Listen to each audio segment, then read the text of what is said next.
Bonjour et bienvenue au Weekly Insights avec John Plassard. Alors que les indices mondiaux touchent de plus hauts niveaux historiques de jour en jour, il convient aujourd'hui de revenir sur les 3 plus grands risques pour les marchés.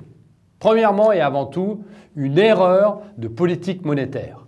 C'est le risque majeur, c'est-à-dire que une ou plusieurs banques centrales évoluent mal la trajectoire du cycle économique et se trouvent ainsi derrière la courbe du cycle, behind the curve.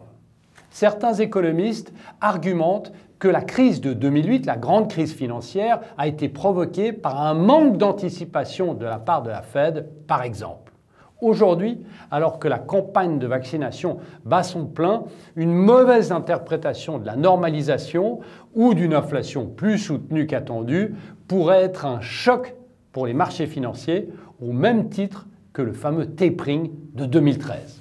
Le deuxième risque majeur est bien évidemment sanitaire. On songe à une nouvelle variante face à laquelle les vaccins actuels ne seraient pas efficaces, mais aussi à l'arrêt d'un vaccin largement administré pour cause d'effets secondaires.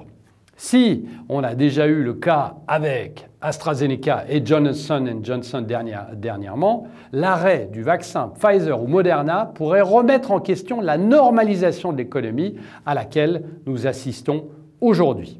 Le troisième risque, dont personne ne parle aujourd'hui, est un problème géopolitique. Si on songe aux tensions en Ukraine, c'est la situation concernant l'île de Taïwan qui pourrait dégénérer. Au cours des derniers jours, Washington n'a cessé d'émettre des signaux qui plaident en faveur d'une ligne rouge à l'attention de Pékin, tracée à la hauteur du détroit qui sépare l'île du continent. Rappelons que le gouvernement chinois a toujours considéré l'île comme faisant partie intégrante de la Chine. Un déploiement armé qui impliquerait Taïwan, la Chine et les États-Unis pourrait découler sur un drame humain, bien évidemment, mais aussi être un choc pour les marchés qui n'y sont pas préparés.